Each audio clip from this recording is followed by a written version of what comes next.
up, everyone? It is your girl Beauty 87 here, aka Grace, and it's time for another complexion corner. So y'all know this is the time of year when a whole bunch of complexion products come out, so you're probably gonna see at least 2 or 3 more complexion corners before we get to spring, because everybody wants to drop every foundation in the world when January comes and February comes, and I'm expecting some to drop in March. So I'm hoping by the time Sephora sale comes in April, I'm done having to do complexion corner videos. Anyway, let's get into it. So I'm gonna start off with the primers I tried. Y'all know I tried 2 or 3. I know I reviewed 1 in a previous video, but it's like I said I would update you because I still didn't truly have a lot of thoughts with it. But since I knew I had tried it out and I didn't want anybody asking about it or where it was, I was like, let me go ahead and just include it in here, and then I'll give y'all a future update on it since I knew more complexion was coming in January. So I have the Power Grip plus 4% niacinamide primer. Now, to me, I don't really see the difference between this and the original Power Grip, and they've had like 2 or 3 other gripping primers, so Power Grip is finally the one they decided to like stick with, which is fine. It works fine. It works just as good as the Milk Makeup in my personal opinion. Y'all know e.l.f. is gonna be more affordable than them. If I remember correctly, the e.l.f. one is like 10 bucks. So I think this one was 10 bucks as well. I don't exactly remember. I feel like this should have been more though because of the niacinamide that it has in it. But like I said, I didn't really see a difference in it. I wore it on and off for a little while I had to try this and another primer we're gonna talk about in a minute. But I didn't see any difference between this one and the original one. But I mean, I guess you need to use it on a more consistent basis than I use it. But when I have to try out a whole bunch of different things, it's hard to do that. So I think it works fine. I just don't know about the niacinamide claims, and that's what I wanted to make clear while I talked about it. It works just as well as the original Power Grip they came out with. I just can't attest to the niacinamide claims in the product, so I just wanted to make that very clear. Okay, on to the next primer. So the one I told y'all I would update y'all on again in the future is this Gucci Mattifying Primer Shine Control. I feel like this actually really does an excellent job now that I've used it on a consistent basis, because I was using it on and off alongside other primers I was trying to finish up. But once I used this on a consistent basis for like at least 2 weeks, I felt like it made a huge difference. But for the price point, I feel like this should do as good of a job as it does, because if I remember correctly, this is a $60 primer, so this is nothing to sneeze at. This is nothing cheap. It's not something easy to come by, but I really like the way it holds up my makeup. It makes it look as nice as it does, especially for the price point that they charge for this. So this is a great primer to me. I would say getting it during the Sephora sale. I don't think it's exceptional enough to where you should like pay regular price for it, but if you can get it on a deal, then I'd say go ahead and get it.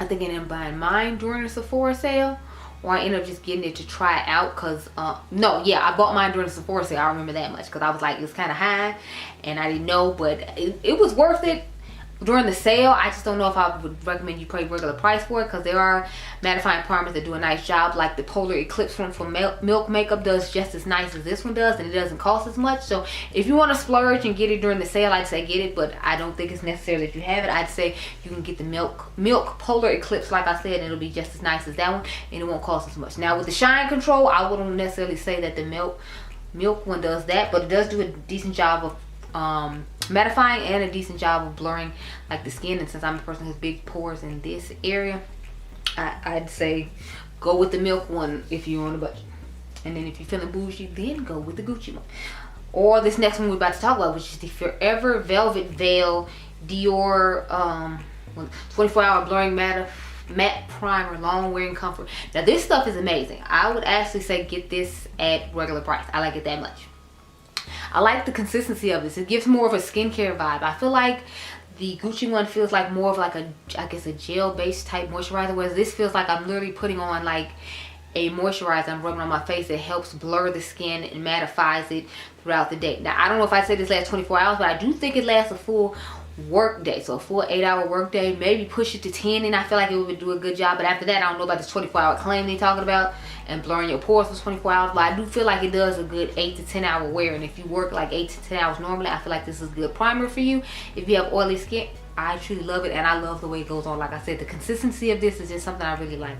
I feel like I'm putting on skincare that just magically blurs away my imperfections in these areas, and then I put the foundation on, and it looks nice and smooth on the skin, and it holds it and doesn't make me look oily all day. So I really like this one more than I like the Gucci one. So I'd say the Dior one first, and I'd buy this one at the regular price, and then the Gucci one I'd say buy on sale. So I guess I don't have to do a battle of them now because I just told you how I felt right there. How about that? Next I have the Rare Beauty. What is this called? In medium deep, this is the writing is so small. Under eye brightener. Yeah, I have the shade medium deep. I really like this stuff. I feel like it does a great job brightening underneath the eyes. It's just as nice as the Becca one in the pot in the shade dark. It's about like the fact that this has a wand, so I don't have to get a brush to go in and do it. I can smear this on, I can pat a sponge on and go about my business. So this is really, really nice. It's a really nice product. I didn't rush out to get it just because I was like, I didn't know how it's going to feel. And like I said, I do have the Becca one, and then I have a couple of other color correcting things. But I really like this one. The fact that it's so bright underneath the eyes, and then it does a good job of color correcting underneath there as well, in addition to brightening. In my personal opinion, I feel like this is a great deal. So if you were looking for a brightening under eye corrector type situation, I would definitely say check out the Rare Beauty one. Plus we all know Rare Beauty is a pretty affordable brand, so I don't think this costs too much compared to some other stuff in my collection that I own. So I'd say check it out. Now let's get on these foundations, concealers, girl. Like, I do have a concealer that I was going to repeat to talk about, but I'm getting to these foundations. So I'm going to start off with an old one that they just relaunched to give y'all an idea of how I feel about it. So of course y'all know I'm talking about the L'Oreal. This is the last video y'all saw when I tested some new makeup products. This is the L'Oreal True Match Super Blendable Foundation in the shade Warm Medium Deep W9. I like this foundation originally when it came out, and I like it just as much now. I like the fact that there's a pump on this one. That was my main concern with the old one. Like, you just got to try to pour it out and hope for the best, and then if you pour too much out, if it spills everywhere, and it could just be a whole mess. So I love the update on the packaging. I feel like the formula was nice and lightweight on the skin. It gave a nice finish to the skin. It looks like really pretty skin like and natural and satin. Sorry y'all, I'm sliding halfway off the seat, that's why I had to adjust. But I don't necessarily see a huge difference in reformulation. Then again, I have not tried the original in like 100 years. I'm not even gonna front and lie, I have not tried it in quite a while, but I liked this one. I was impressed with the way it performed. I don't know how much I'll reach for it that often, just because y'all know I'm a high maintenance and full coverage type of girl, and I feel like this gives like high medium coverage, but you all have to think about all the dark spots and hyperpigmentation I have going on my face, like a lot of hyperpigmentation down here, and then I have like lots of dark spots on both my cheeks because I've acne bumps popped in the past when I was in high school and things like that. So I don't feel like this gives me the full coverage that I need for the problems that I have. So I don't know how much I'll be reaching for, but that's not to say it's not a good product, because it is a good product. It's just some drugstore things I tried that I liked better, that I feel like did better for me and I liked better on my skin. But it's a good product for what it is, and the reformulation is just fine in my personal opinion. I know Too Much Mouth did a video on it, so if you want to see her video, you should definitely go check it out to get a difference of opinions. It's just, since I hadn't tried the original one in so long, like I said, I feel like you might want to watch her video because it might be a little more in depth.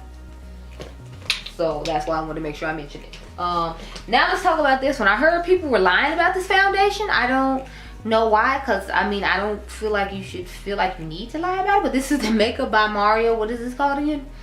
The Surreal Skin Foundation. I have the shade 21W. I think Andrea Renee said we actually wear a different shade, if y'all didn't know. My foundation besties that I matched to are Jackie Ina and Andrea Renee, and I think she said we wore a different shade other than the one I bought. I personally haven't had an issue with this shade. I think it looks fine on the skin. Y'all can comment down below and tell me if you thought it looked weird, but I thought it looked just fine for what it was. The only thing I'll say is, like, I think it's weird that these shimmery glittery particles I see in the bottle, not that you necessarily see them on the face, but why are they there? Why can't we just have a normal foundation? I think the foundation wore nice and fine. I'd say get it when it's on sale, not a regular price though, just because I'm not crazy about it. To me, it's just okay. Like the Kosas foundation. I don't love the Kosas foundation, but I can't say I necessarily hate it. It's just when you have so many things in your collection and other things in your collection you like better, it's just not anything that you're just obsessed with. And to me, this isn't something I'm obsessed with. It looked nice on the skin. It wore nice, but with all the other foundations I've tried recently, to me, it's just okay compared to all those. So if you want to try it, I'd say get a sample from Sephora just to see how you feel about it, or just wait for the sale if you're really interested in a Makeup by Mario fanatic and want to get it. But I wouldn't say pay regular price for this. I just wasn't that crazy about it. And from what I saw on Tina's Fancy Faces thumbnail, which I haven't watched her video yet, it didn't seem like she was really crazy about this foundation either. I just think it's okay. So I put it in there with the Kosas foundation. I have it, I'll use it from time to time, but I'm not obsessed or crazy about it. Like if I didn't have it in my collection, my world would go on just fine. That's the perfect explanation I have for it. When I first tried it out, I really did like it. It really did look nice, but you have to think that I think that was like the first foundation I had tried of 2023. So I've tried, like, we gonna talk about like 3 more foundations now, and I already feel like they have done better than the Makeup by Mario ones. But that's just my opinion. So let's get into the, well, I'll go with the more expensive, one of the affordable ones, and then I'll end with the cheapest one. And then we'll get into these like 2 or 3 concealers that I have. So I have the Juvia's Place. What is this? I Am Magic Natural Radiant Foundation. I wear the shade Burkina in the foundation, and I forgot what the shade is I wear in the wintertime, because I have a different shade in the wintertime, but Burkina is the one I wear. Burkina is the one I wear in the summertime, but this has actually been a pretty nice shade match for me now, even though we're in the wintertime, so it might be my year-long shade. We'll see how it goes. But this foundation looks really nice on the skin. It's just you can't use the matching foundation powder with this. That's the issue with this. You cannot, I repeat, you cannot use the matching foundation powder with this foundation, because if you do, you're just gonna look really oily and shiny if you're someone like me who has oily combination skin. So what I have to do is I have to use a mattifying primer, and then I have to turn around and use a more mattifying setting powder or foundation powder to give me a little bit more coverage, because that's why I was using their foundation powder to match with this, because I was hoping it would give more coverage. Not that the coverage is bad on this, but y'all know I'm just a full coverage queen, so it's like I want the full coverage, and I feel like this gives like high medium coverage in my personal opinion. But I've told you all about the skin issues I have and why I feel like it's that. Other people who don't have those skin issues might see this as full coverage. That's just my personal opinion on the matter.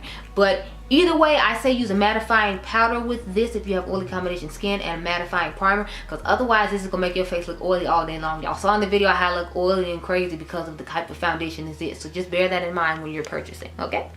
On to the next. But it is a beautiful product. I like it way better than the original one they had. The original one they had was really thick and cakey, but I do like the original concealer they came out with. The concealer on that collection was excellent. It's just I don't like the and the powder was nice too. I just didn't like the foundation because it was really thick and cakey, and I felt like it made my face look like really cakey and dry. The next foundation I have to talk about is the NYX, what is this? Bear With Me Blurring Tint Foundation. So I was iffy about buying this just because it says it's a blurring tint foundation, but this is supposed to be a medium coverage matte blurred finish foundation. I have the shade Deep Bronze 20, but I'm supposed to have, I think it's 19 Deep Golden. But if y'all remember, I told you the story when I went to the store to get this, they only had this shade. They didn't have the shade I actually wear. So when I run out of this shade, if I really like it, because I feel like I can wear this one in the summertime too, so I'm gonna just let it slide and wear it through the summer, and then if I want it during the wintertime again, then I'll go ahead and buy it. And if I mean, like, not that I don't like it, it's just you have to think about how many foundations I own, and I don't know how often I'm gonna reach for this. I love the way it looks on the skin, don't get me wrong, but because it's, you know, more of my summer shade, I feel like I'm not gonna reach for this again till summer. But it's a great product. It looks amazing on the skin. Y'all saw how nice my face looked with this.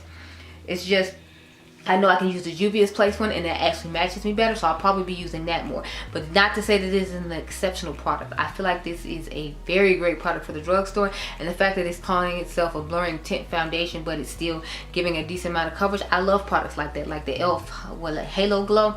I like products like that give a decent amount of coverage, even though they're supposed to be on the sheer side for people like me who want to be a part of this sheer movement but still want their coverage. As long as you can give me medium, and then I can put like a powder foundation on top and make it full, I'm fine with having your medium product. But when we're getting to like the sheer to like light category, I can't bother with you. So I'm liking the fact that this is the medium coverage product, and I like the formula on it, and it looks nice on the skin. I just need to get my actual shade, so I'll probably wait till like winter time to get my actual shade. But for right now, this color is fine, and this formula is really nice, so I definitely say you should check it out if you're interested, especially since it's on the affordable side. And you know, the coins is hard up right now. You know, gas is going up. Everybody talking about the price of eggs is outrageous. I keep seeing those jokes, like some ladies on the stripper pole talking about some, if you see me at work, mind your business, I'm trying, eggs are expensive. And I was like, Lord have mercy, people out here stripping for eggs, just But the last foundation and concealer I have to talk about before we get into some concealers are the, what is this? Keep Me Covered Long Lasting Foundation. I have the shade 180 Mahogany, and then in the concealer that has the same name, I have the shade Golden Tan. So y'all know I like a lighter concealer, so that's why I got this one. But the foundation, there's only one more shade after the shade I wear, which is Mahogany. I wear the shade Mahogany 180, and I think there's a shade 190, and that's it from what I remember seeing on Ulta's website. You can buy Essence at Ulta if you were interested.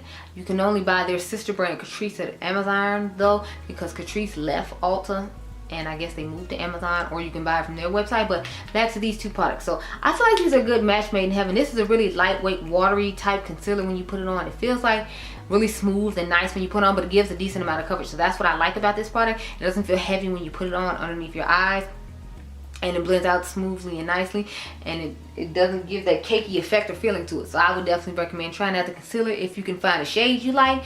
That's my only issue with Essence. I feel like their shade range still is lacking. It's like, I feel like you've been out long enough now to know, and have been in American branding long enough to know that you need to come up with better shades. So that's the issue I have with them. But this foundation is really nice. It goes on really nice on the skin. I do feel like it gives a decent amount of lasting coverage with the foundation. And I would recommend you try it out, just again, if you can find your shade. That's my issue with them. I feel like they're still not rising to the occasion when it comes to the shades like they should. You've been on the American market long enough to know. I feel like people started talking about them in the teens of the 2000s, and it's like we're in the 2020s of the 2000s, and you're still not bringing it with the shade range. So that's my only issue with them. You need to bring it better with the shade range. Honey, it's not giving. It's not giving. It's not giving. Okay, so let's get back to this Milk Makeup Future Fluid All Cover Cream Concealer. So if you all remember, I told you all I just kind of had mixed feelings about this, but I hadn't been using it that often. I would use it like on and off occasionally, but I've recently been loving this. Like, I love the tone to this. I like the cream feel when you put it on underneath the eyes. I feel like it feels like somewhat like a skincare vibe too when you put it on like an eye cream with a wand. I feel like it's giving that vibe, and then blends out beautifully on the skin. It lasts pretty well. It has a nice coloring to it. It has a nice texture and formula to this. So I would say I recommend it now. It's just sometimes it takes me a little longer to get on board with certain products than other ones. Like I told y'all before, ever since they came out with that eye primer, the Hydro Grip eye primer and concealer primer, whatever, I've kind of been traumatized by the brand, so it takes me a while to get into and like stuff from them now, just because they fumbled the ball with that so hard. Like I said, the only person I've seen that likes that is Rach Loves and Baddie Bean. Those are the only two people I have seen that like that product. No one else does. But I've seen quite a few people like this concealer, and I do think it's really nice and works really nice on the skin. So I can actually say I recommend this product now. Okay, y'all, I got just two more things left, I swear. So I got this Vive Modern Radiant Concealer. I got the shade Deep 1. I saw Makeup by Tammy talking about this concealer and talking about how nice it was. So I went ahead and ordered it from, I think it's Space NK or something like that, NYK, something like that, along with one of her lipsticks, because I really like her lipstick formula, and I like the lipstick. I like this concealer as well too. It kind of gives me the vibes of that the Mented one I just tried out though. Like, I feel like they have a similar coloring and a similar formula to them. So if y'all want a battle with those, let me know. Or I will guarantee I will put in an underrated versus overrated video, so you don't have to worry about that. It's just, if you want me to battle them side by side to see which one I prefer, we can do that. Because it's like, you don't want to have to order this all the way from the UK just because you want to try it. If there's an American alternative and a black owned brand alternative that you can use, and y'all know I'll be happy to do the Mented concealer. I wait at least 2 years for them to come up with the concealer, because I kept complaining like, where's the cream concealer? Your little foundation stick is cute, but like, where's the cream concealer? So since they finally come out with it, I'm gonna try to use it as much as possible, just because I'm happy that they finally got it out like I asked. But we can compare this to that one if you like. But that's what it definitely reminded me of after I've used this for a little while, and I've been using the Mented one like all this week, in addition to using the Essence one this week. So I've been like switching between the two of those, and I just feel like this one is really similar to that. So we will see how both of those go. The last thing I have to talk about is foundation powder. I don't remember if I talked about this in the last Complexion Corner or not. I feel like I didn't. I had ended up putting it in the drawer, and I had to remind myself to bring it out. So this is the Burkina foundation powder from Juvia's place. It was actually made in Italy, and I have the shade Burkina. It's from the I Am Magic collection, so this is what it looks like on the inside. It was a nice powder. I didn't find anything exceptional or wonderful about it, but then again, I feel like it's supposed to be more on the radiant side, so that's probably why I didn't like it. I have oily combination skin, so I need one of these to put underneath the eyes for it to give more of a radiant effect, to be more of what I would be looking for. But all over the face, to me, this isn't giving. Unless I put it on top of like a matte foundation that I know will last, I feel like I'm not gonna really get much use out of this product. But I wanted to try it alongside the foundation just to give you all the review and the information about the product. But it looks really oily on the skin with that foundation, so I figure like if I put it with a matte foundation, I can get maybe more of a glow from within with it. So I'm gonna try it with some of the foundations I've shown you all in this video alongside a mattifying primer and see if that'll work out better for me. But when I use it with the Juvia's Place foundation itself, I just wasn't necessarily crazy about it because I felt like it made me look oily, and I said that in the video, like I look oily and I need to try to find a way to fix it. So I just had to realize I can't use both of them in combination. So using that one separately after I've used the Juvia's Place foundation separately, we'll see how that goes. So you might see that one in the future again, and I have different feelings on it like you did with a couple other things in this video. But those are all the things I had to talk about in this complexion corner this time. So I hope you all enjoyed this video. Remember, you all are diamonds, and I'll catch you guys in the next one. Be blessed, girl. Bye.